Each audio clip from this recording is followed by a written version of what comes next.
Welcome, folks, to another episode of Space Talks with Z.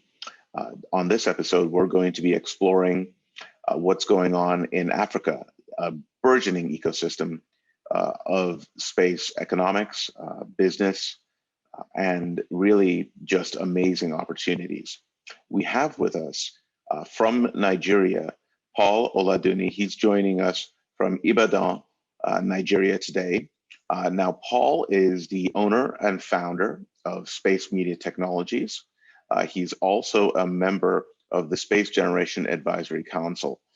His training is in geography, and he's entered into the space economics arena where he works very closely with key stakeholders on the African continent across multiple countries. We're going to hear from him right now. Paul, please go ahead, and we'd love you to introduce yourself and tell us more about who you are and what you do. My name is Paul Oladunni, and in Africa, I'm also known as Mr. Space. Where did I get the Mr. Space from?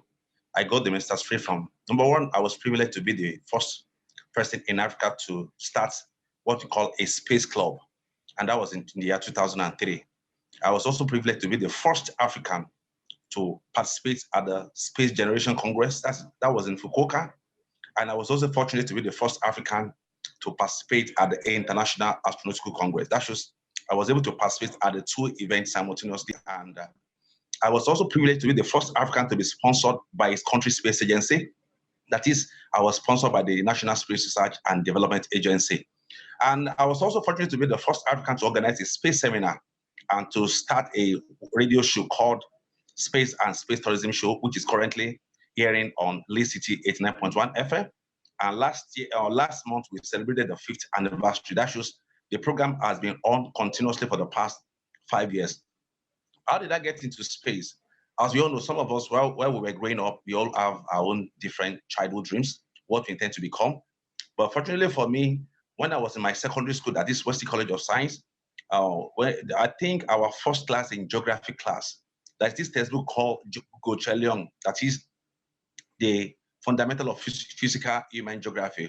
So when I opened the first chapter, what I saw was like, I saw space. I saw the things, the textbook talked about the space, the beginning of space, and I began to wonder. So from there, I fell in love with the space. And through that, I've been consistently, and that was the year 2004. So after a while, some of us, because of the way situations were in Africa, all of us, we are always looking for opportunity that will give us instant money, and where could that kind of money come from? That's when we are talking about everybody wants to work in oil company, because there's some particular courses in Africa. If you are doing such a courses, people believe that your future is secured. You can imagine we are studying medicine, if you are studying law, if you are studying electrical or mechanical engineering, if you are studying computer science, if you are studying medicine, if you are studying nursing, so all those courses. But for myself, studying geography was like, I remember when I was in secondary school, my secondary school teacher didn't know much of geography. Like it's more like he wants us to be drawing maps, which he does not know. It's like he would just come to class, pour down what he has crammed before coming to class. So it's more like it didn't make the subject very interesting for us. So can I imagine somebody who now go to university, to understand, and to be studying the same course? So I felt that with geography, I didn't have a future. And before that time, I was studying geology in FUTA, that is Federal University of Technology in Akure. So at that time, I was in FUTA because my uncle was working with the oil company, Total. So I felt that since my uncle was working in an oil company, if I finished my career in geology, I could easily work in oil company, because that was the reason why I actually went to the university to go and study geology. But along the line, there is a way God, they said, man proposes, God disposes. Now that time, I thought that I was not doing well in physics. So which means for you to work in the oil company, you have to do well in physics, chemistry. And if you are doing well in other subjects and you are not doing well in others, in one, it will affect my CGPA. And for me to work in an oil company, for you to work in that shows you need to have a very strong CGPA. So I thought that I was failing physics. I was like, so I began to panic that do I have a future now? And in that time, I'm talking about in the year 2000, and that time, that was when internet first came into Nigeria. Fortunately for me, I'm an enterprising young man. I love to embrace something new. And it was that same year, a friend of mine introduced me to CTO, a conference organized by the US Embassy in Nigeria, that is computer and electronic technology. That's where they put together all the Nigerians doing business with the Americans. And this program is always being fully funded by the US. So when I went for that program, and that time I saw so many things that fascinated me. So when I came back to school and before the event, I was the one who took after we had a group then, a club then called Internet Club. So when the founder retired, he asked us to do election, and I was elected as the first internet president in Nigeria. Do you understand? So, but when I went for the CTO American program, I felt that instead of me falling in love with part of the information technology system, why didn't I fall in love with the entire? So that was why that same time I was privileged to be the first student in Africa to establish, to register Information Technology Club at the Federal University of Technology at Akure. You understand? So it was this coupled with other activities. I was moving around and I was trying to motivate a lot of students. So in the year 2001, when I now look at my physics score, I told myself, if I could continue with this, I might not be able to work in the oil industry.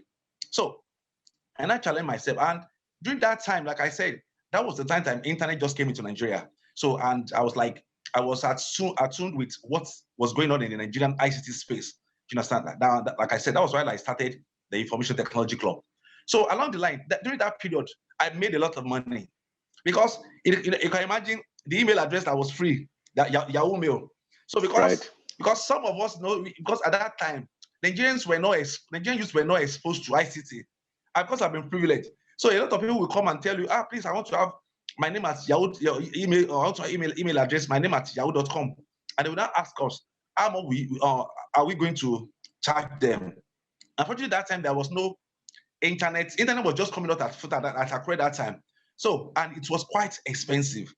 So you can imagine 20 people coming to you and pay 1,000 naira. 1,000 naira that time is more like a 200, or like more like, let's say, very close to like $50.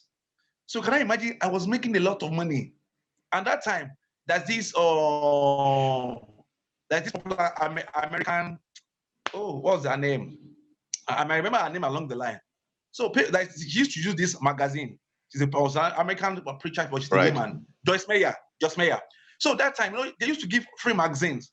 So people would come to me and say, Paul, I would like you to help me to subscribe to this magazine. So magazine, 1,000 naira. Email. It's so that magazine was free, but because they couldn't access the internet, and for us to access the internet, that time we have to go on. We call it midnight browsing. It will start from 12 midnight and ends by 6 a.m. So for that period, so for you to go to and log in and do a night browse, that shows you have to pay a lot. So we charge everything. So you can imagine, I was not getting any money from home, and I was comfortable. I was making a lot of money. Until one day, someone now came and said, Paul, please, can you help me to get admission to the University of Dundee? In Africa, when we say somebody was Dundee, it shows that you are not smart. You understand? It was like a funny stuff that time. Like, you can imagine yourself calling somebody, that guy is a Dundee. You understand? That guy was not smart. It's not smart.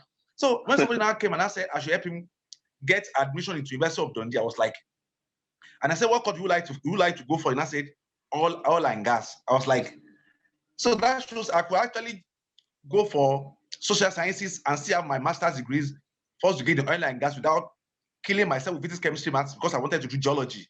So that was why, and I said, so why killing myself? So immediately I applied for that guy. When the brochure came, I applied for two. Somebody sent me an errand. I did one for him, did one for myself. So when I saw the brochure, I was like, that shows I could actually go for a program in oil and gas without actually studying geology. So, and I wrote JAM. So before that time, there's one thing I've learned over time. I knew how to get what I want. It's what I wanted. And I know even though at times the process might look too cumbersome, You understand? So when we went to Lagos, for the CTO, which I said was organized by the American Embassy, and which brought around all this ICT firms in Nigeria. So, and I said, okay. So one day, I was like, let me invite one of these organizers to FUTAF, to my school. So, and they agreed to come. And for that kind of organization to have agreed to come and talk to us at Federal University of Technology that time, I would need the support of our registrar. So that time I now went to go and seek the attention of our registrar. That time, her name is Dr. Mrs. Uyebade. So I sought her, I said, ma, we are having this organization from Lagos and they would love to visit our school and we would love you to be our patroness. She said, okay. So she agreed. So, but fortunately, because of the so many circumstances that time, the organization couldn't come. So it was in that same period, and I said, okay, since I knew I could actually work in the oil and gas industry without necessarily have to study geology. So I now wrote another JAMB. I said, okay, let me change university now. Let me go and study economics. So with economics as a background, it will be much more easier for me to go out for my master's and study abroad. So I wrote JAMB. Now you can look at this scenario. The woman I sought her attention before to host some people from organized or from an ICT organization coming from Lagos. I was now forced to go and meet her. Ma, I wrote JAMB, and that time I thought I scored 256 in my JAMB score. JAMB means Joint Admission and Matriculation Board. That's the organization that is responsible for students to enter the universities in Nigeria. So, and I told her, ma, I wrote JAMB I wrote JAMB again, and I wanted to go to Obafemi University, but my score could not make me to enter the university. Please, I need your help. She said something, and that thing was inspirational. She said, Paul, I've never given my card as a registrar to another registrar in another university. She said, you'll be the first person that I will give my cards to take to another university. I couldn't forget that stuff. Unfortunately, she gave me the card and she said I should go to Obafemi University. So when I got to Obafemi University, they said the registrar was not around that time. And I was directed to to one of the senior staff. So along the line, I was being told that there was no admission. So one day I now went to the department I wanted to go, that was Department of Economics, and someone now told me that if you could know some of these university officers that you could be given admission. I was like, so I now went back to the same woman. Ma, you said admission was told, but people told me that if I could know you, and I know you now, and I got a card from the registrar. Later, the woman now said, okay, how many A's do you have in your own level? I said, if you have to count A, at least I have 2 or 3 or 4 A's. And I said, eh. So that was why she now gave me the admission. Now, this is the process that led to my involvement in space. So when she gave me, she collected my O-level results, you understand, and to the glory of God, my name came out. But when it came out at the Department of Geography. I was like, the course I was running away from, where would they give me geography that? At that time, I believe if you want to date, get engaged, or toast a beautiful woman, you must be in either you are in geology, engineering, law. But now somebody now gave me geography. How would I toast a beautiful woman? I should not say yes. So it was something I sat there and I said, okay. So then that time, I now went to my department, and I saw the motto for our National Association of Geography Studies towards the better understanding of our environment. So that shows I now began to sit down and say, okay, how do I understand my environment better? So, but ironically, when my name came out, it didn't come out in the department. It came out at African Regional Center for Space Science and Technology Education English. That's the space center. I was like, and I started thinking, was this a coincidence? You understand? So I went to the space center. I saw at Ife, at Obafemi University, we used to call it Space Center, that is yellow house. So when I saw my name, and I told myself, now that shows I'm about to enter into my real career path, which I wanted. I wanted to go for space, but because there was no either secondary school, university that was engaging in space studies in Africa at that time, and that was why I now found the opportunities. Okay, let me go for geology, at least everything and money.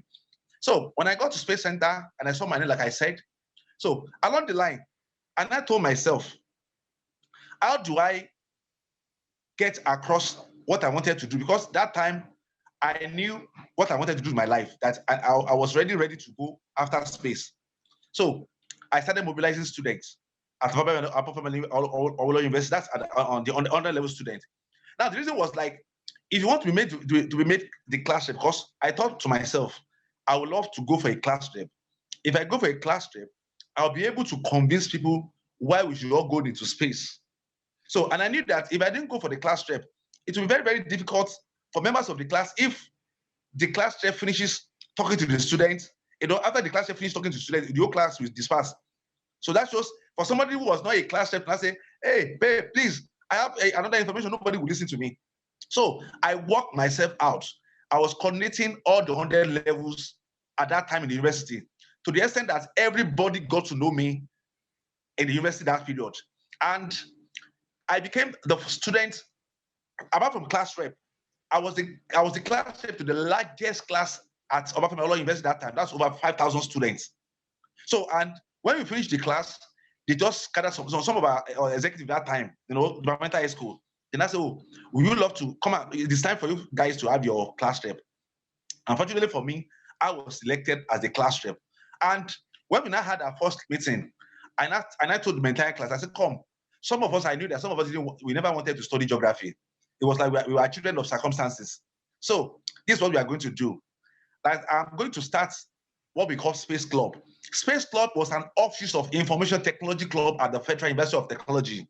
And at the time I started Space Club, there was nothing like Space Club either in Nigeria or in Africa. That shows I became the first person in Africa to pioneer a platform that now made African students to embrace space. So some of them, and they said they didn't know much about it. And some were talking about GIS, that is Geographical Information System. And I was like, GIS is part of space, but not the real space. So as we continue, one day, one of our classmates, her name is Tayo Adekunle. She said, Paul, she's from Kogi State. She said, I want for the National Association of Kogi State students. And a man came to come and address us, and he said that he would love us to actually embrace space. He said the man said he was the executive director of African Regional Center for Space Science and Technology Education English. I said, what's his name? He says his name is Professor E. Balogun. I said, eh. He said, Paul, we'd like to come and meet him. I said, why not? And fortunately, we went to this Space Center at TIFE. That's what we used to call African Regional Center for Space Science and Technology Education English. And when we met him, he said, oh, young guy, he said, I love to encourage young people to go into space. And he said that we love to go into space. We said, yes. And I said, okay. He said, I'm going to do one thing for you. He said, I will ask my staff to take you to our lab and open for you and show you some documentaries about space. I was like, wow. So to myself, it was like five of us went. And I told him, sir, I was the class rep. So, and as the class rep, we are almost 70 in my class. Could you please, instead of availing 5 people this opportunity, could you please avail my entire class this opportunity? And I said, why not? So beautiful. He said, and that time, Nigeria was about to launch Nigeria Sat-1. You can see that I'm a kind of... Oh, so it's a perfect timing for you guys to be interacting. Yeah, it was a perfect timing. Now, Nigeria started, National Space Research and Development Agency started on May 5, 1999. I started Space Club on May 26, 2003. Do you understand? That's just 4 years after. Do you understand? And that time, at the time we spoke with Professor Balogun, it was around June. So by the time we were able to finish, we had our meeting on September 9. I knew that now Nigeria launched a satellite on September 26, 2003. Right. So which means that gave me another thing to be the first African student to organize a space conference without writing exam. I neither written a text or an exam. So it shows you how bold I was. Do you understand? Because I was determined that I want to succeed. And beyond that time, I was very close to age 30. I know in Nigeria, if you don't graduate from the university at the age of 22, 23, 24, you won't get a job. So if you are 28, 29, you believe that you are too old. So you cannot imagine that I was in 100 level when I ought to have graduated, even with master's degree. So that was what gave me the boldness, to let me know that I know what I wanted from my life and I know what I wanted to achieve. So, but I remember that time when the man that came from Yellow at that time, from space at that time, his name is Dr. S. Is that a professor? S.I. Oamobi. So when we were having the meeting, some of my seniors, 200 level, 300, 400, they were passing, they were saying, look at this young man, this man did not even know the future. He has not written any exams. He has not done anything. He was organizing. So some people were saying I was doing show off. No, that I was not doing show off, because my seniors, if you were to look at when I was in secondary school, some of them they've not even started primary school. So you might like, you be my senior. It was because it took me 10 years when I left, or let's say 11 years when I left secondary school to enter the university, because I came from a poor background. So I have to go and work to actually secure funds for me to enter the university. So people didn't find know a way over to university. Yeah, so people didn't know. So Paul, this is a fascinating story, right? What you've kind of laid out for us is an amazing journey from kind of very humble beginnings to being Mr. Space early in Africa. What I would like to ask you to do is help us understand where you are now, what's going on now, and what your work is at this moment. Okay. Let me quickly finish this thing, how I became the first undergraduate student in space. Do you understand? And in 2004, I was asked, there is a guy, his name is Ineng Yang. He said, Paul, there's this program at SGAC, ISAS, come and apply. I was like, I should go and apply. Who will pay for it? So I didn't listen to him. But after much more persuasion, so one day, let me just try. And that was like 2 days before the something closes, or the registration closes. And I tried all the things I've been doing. It's like this I was doing investment was what you were asking me. Are you getting my point? So the question they were asking me about the things that I was doing that time. So, and I was surprised 2 days after. Yeah, we can say you have been selected to attend a program in Canada. I was like, selected for what? Are you guys joking? You are asking me a question. Is that how they select people for? Are you getting my point? It looks so like I didn't believe it would come so soon. So that time I told myself, when they asked me to go and, after I applied, they said I've been selected. Fortunately for us that time, they now told us how to raise sponsorship. And that was what actually helped me to secure my sponsorship to the International Security Congress. They said, talk to your department, talk to your university.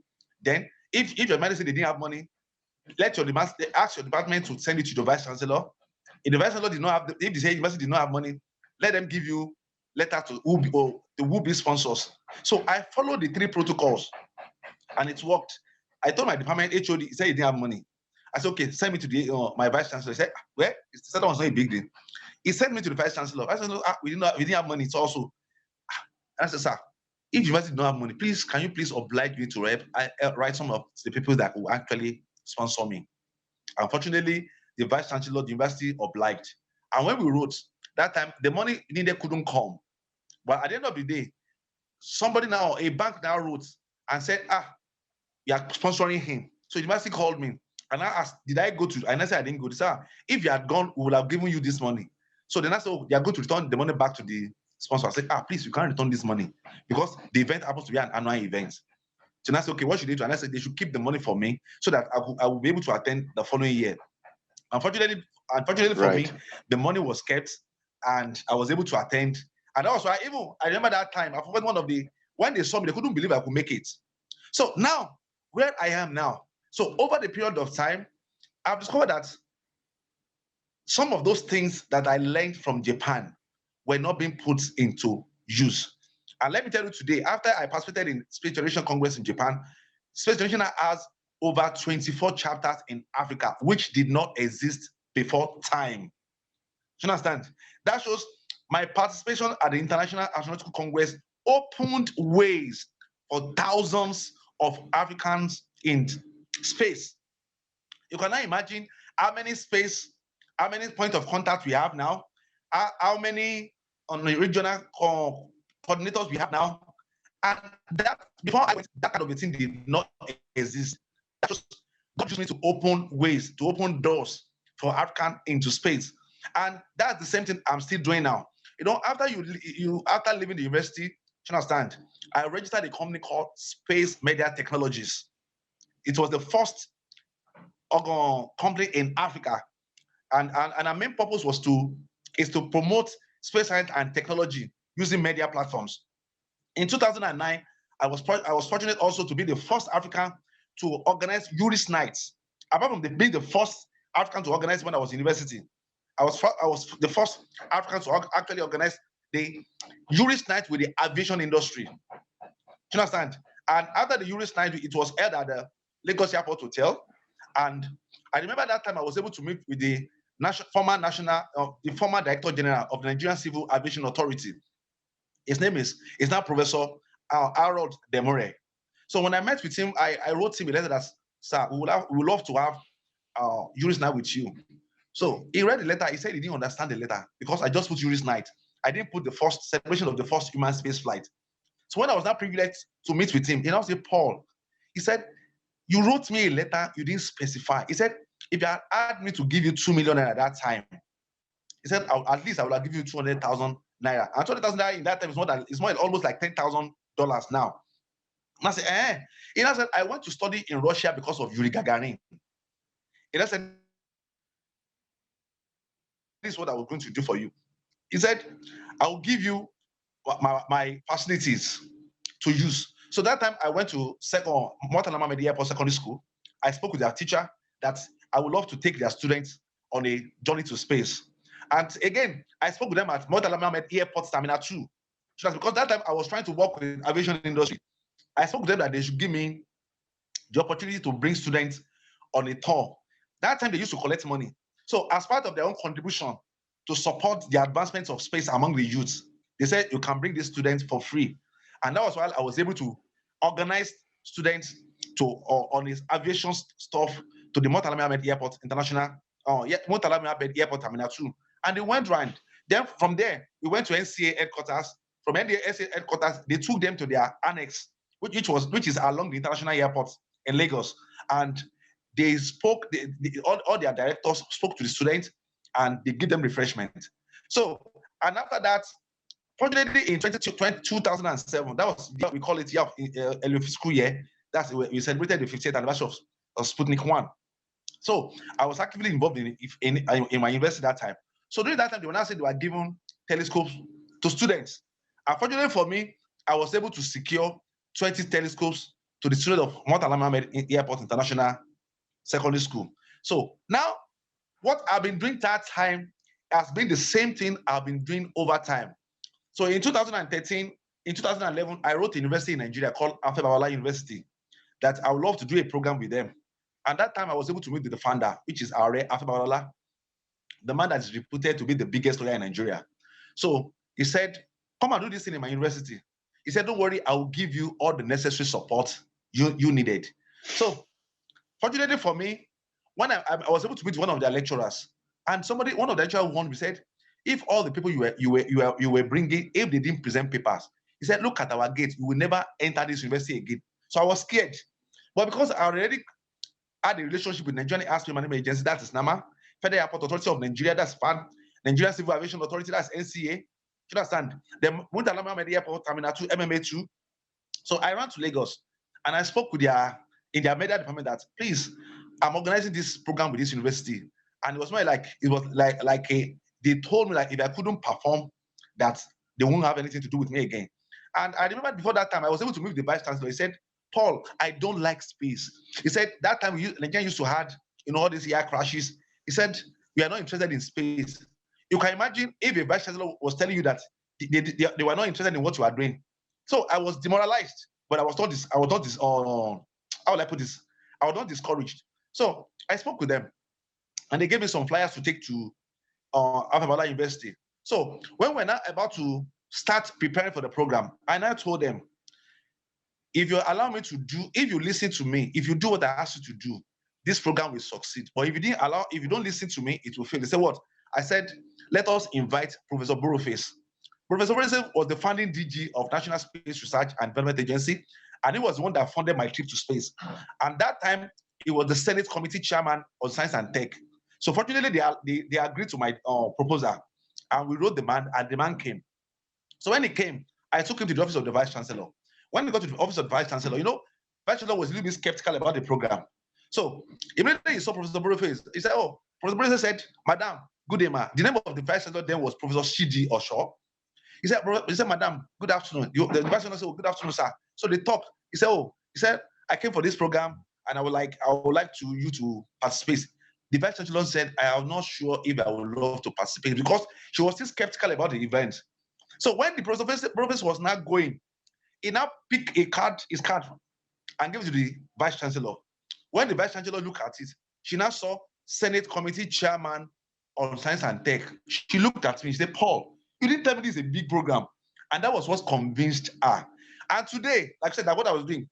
The largest planetarium in Africa is situated at Afe Babalola University, which this is due to my influence and recommendation. You know, and when they bought, initially they bought a telescope. And when they called me, because I was going to introduce space to them, they said, Paul, we've just bought this telescope. We want you to help us assemble it. So when I got there, and I told them, you know, one of my areas is space commercialization. I can sell anything in space. I can sell space to dummy. I can sell space to anybody. So, and I told them, come. I said, you don't want to make money with this stuff. They said, want to make money. I said, he said, yes, telescope can be used for research purposes, for educational purposes, but you can also use it for a commercial purpose. They said, how?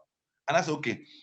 After setting up this telescope, we can actually use it as part of a planetarium. Do you understand? And they say, you know, fortunately, they agreed.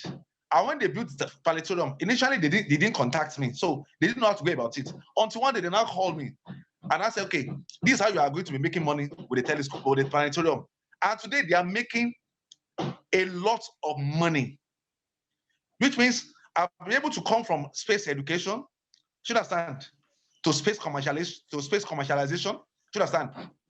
So which means one of the things I've learned over time is to make sure that a lot of people are now embracing space, science, and technology. Now, where I am now, before the Yuris now with Afe Babalola University, you know, don't forget I've done it with the aviation industry. You understand? I was already the first person to do space program with private university. I was the first person in Africa to do space program with the public university. You understand? So it was during that time I was now invited by the Space Tourism Society to come and work for them in Nigeria. You understand? So, and I saw it as an opportunity, and it was during the Juris time with the Afe Babalola University that we now officially inaugurated Space Tourism Society in Nigeria. You understand? And till date, that record has not been broken. That event gathered the biggest youths in Africa. On a singular day, we had more than 5,000 students who participated in that event. You understand? And like I told you, that a lecturer told me that if I should organize that program without people delivering lectures, that they will never allow me, you understand, to enter that university again. And today, you know, not only I've gone to university back to back, at least I'm proud to say that my commitment to space development in Africa has led, you know, to people starting up space career. Now, how have I impacted so many lives? In 2016, precisely June 24, I invited this young man. His name is Isaiah Temdayo Odiosun. You understand? You know, to come and appear on my show. You understand? And he came. That time, you know, I saw him. He was president of Space Club in Futa, and I was at home with him because I started Space Club. So if I see somebody who is riding on my platform, you understand? You know, I saw it as a big.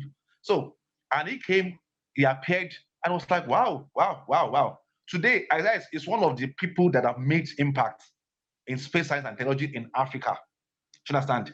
Which means if I didn't work with Afe Babalola University, it wouldn't have been privileged to enter space. If I didn't start Space Club when I was in university, it would not have been privileged to have a career in space. So there's another guy too, Adewale. You understand? There are a lot of people that have used the platform Space Club to actually did so well for themselves. Now, let me tell you about this girl. Her name is Tola Osatuyi Fadamsi. When I was the president of Space Club, at Obafemi University. She was my secretary. You know, there was a time when we were in the university, we did a 1-week tour to the Nigerian Airspace Management Agency. That was the first space tourism stuff in Nigeria, let me say in Africa. And we were given accommodation, 1 week accommodation. And it was Nigerian Airspace Management Agency, NAMA.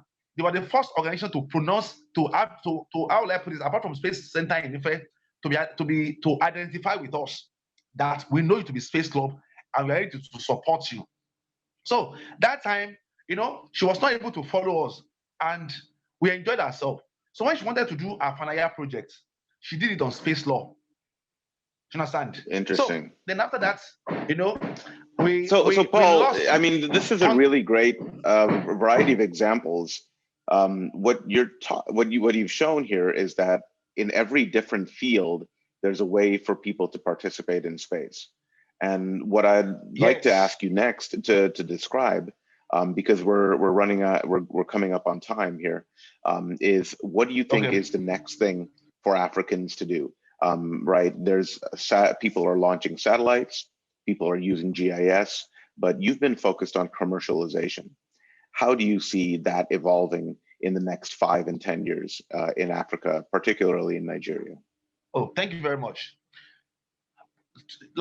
Last year, I came up with an idea called space accessibility through affordability. Space accessibility through affordability. And I love that. Yes, you know, I discovered that in Africa, Nigerian has almost 50% of the African billionaires rated by Forbes. And I discovered that some of them were not committed to space development in Africa. Do you understand? So my project is, how do we sensitize, motivate these billionaires to actually venture into space? That's my project. Right. Because if you have African billionaires, and you know, some of them, they were focusing on telecoms, some of them they are focusing on oil and gas, some of them are focusing in building great empire, cement manufacturing, but none of them actually knew that the technology behind what they are doing is actually space science and technology. So my next project now is to look for organizations. For example, I used to tell people, if you want to get access to the Nigerian billionaires, if you don't come through, let's say the Forbes, the US embassies, you know, all those big organizations that when they hear about them, they will give an attention. They won't listen to you. You understand? That shows the billionaires listen to the billionaires. You understand? So that is my project now. That's what I'm trying to focus my attention now. And for the past 5 years, or let me say almost 10 years, I've been trying to work on public-private partnership in space program. That is, you know, most of the satellites, for example, most African, as of today, we have over 40 satellites in space. The Nigerian satellite was launched on September 26, 2003. You understand? So the question is this: most of these satellites are currently being put in space by the government. For example, look at what Elon Musk is doing. So I'm looking for the opportunity to work with Elon Musk, to work with Jeff Bezos, because those are the people I know that if I partner with them, it will be much more easier for me to talk to African billionaires. You understand? There are two things they can do. Number one, they can fund, they can buy shares with Elon Musk, with Jeff Bezos, with Richard Branson, or two, they can at least, if not as a group, because most times, you know, the way billionaires used to think, they believe in let them do things for themselves. They can put money down, you understand, and launch a satellite, a communication satellite in space. So my project now is in the next 5 years, I want to make sure that one, all the African billionaires, you understand, have a stake in space. Then number two, you know, like I said, I was privileged and instrumental to the setting up of the biggest planetarium in Africa. So what I want to know is, like, I want to set up what we call space city or sun city or solar city. Solar city is a city that can be partnered with state government, you understand, to make space accessible, affordable to people. It will have so many things that people can think of in space. Not just this time around, we are not thinking about having planetarium again. No, we are having something that every you enter, you will know that you are entering something unique. Like looking from the left to your right, you begin to feel and imagine that you are actually in space. So those are my projects in the next 5 to 10 years. Well, Paul, Then, this has been an amazing conversation. Thank you. Go on. So another thing is like, I was able to, last year, we were used to be known as space tourism Nigeria. But during the COVID played a positive role in my life last year, because that was when we actually moved from space tourism Nigeria to space tourism Africa. You understand? In Nigeria today, without no foreign support, I've been able to establish Space Tourism Society in over 20 universities single-handedly in Nigeria. And I've been able to establish Space Tourism Society in at least 6 to 8 African countries. And that's what actually made us Space Tourism Africa. Do you understand? That shows I moved the society from Space Tourism Society Nigeria to Space Tourism Africa. And between the next 5 years to 10 years, I want Space Tourism Society to have been in at least 30 African countries. Because I believe that apart from space generation, and in Nigeria, in Africa, it's called that most of the people in space generation, they are very, very few. You can imagine in one of my chapters in Nigeria, we have more than 600 members. In a chapter in Nigeria, some are 300, some are 200. So, because I don't know by space to be exposed to only few, 3, 4, 5, 6, 7. It won't. And I'm proud to tell you today that one of our chapters in Nigeria, which is located at Lee City University, has just approved the participation of students by the university management to participate at the forthcoming International Astronautical Congress coming up in Dubai. So I'm hoping to at least to travel to Dubai with over 200 students. That will be the largest from any institution across Africa. So, like I said, that's spectacular, Paul. So, but let me say this would not have been possible without the support of Professor Rabiu Babatunde, the Executive Director, Center for Atmospheric Research of National Space Research and Development Agency. Most times, and it was a great thing that he bought into their ideas and he gave us his full support. Do you understand? And recently, I don't know that we all met in a conference. I was privileged to have appointed Mrs. Shirley Brunswick, the Chief Operating Officer for Space Foundation, to come and be the chairwoman of Space Tourism Society in Africa. I don't like politics. I believe something that is meant for you should be given to you. So, and I believe that Africans deserve a place in space. So, and I believe that sooner than later, you two are going to come on board of Space Tourism Society and every other individuals, so that in the next 10 years, we can have, most of our activities, technology, apart from, African have launched, we've been privileged to put in space CubeSat. But this time around, we want to see to the effect that, we have a lot of entrepreneurs in African continent, who are actually putting their resources, developing various technologies in space science and technology, and they are making their money. Not only people, that have this money. Let's say, for example, I have a friend from Australia who has a space, who has a space company, and he called it Spiral Blue. He's a young man who left the university. They are the one that started, there's a program they started, Lunar Letter. A few years ago, they started Lunar Letter, and they were trying to promote the, Australian space program into space. Right. So, and I was privileged at that time. They made me the global chief marketing officer for Lunar Letter. And along the line, I discovered that they couldn't get enough support, so they were discouraged. And I asked them, let me take over this stuff, because I've created a lot of access. So I believe in the next future, we are going to have a lot of entrepreneurs coming from Africa, that is young undergraduates, young graduates.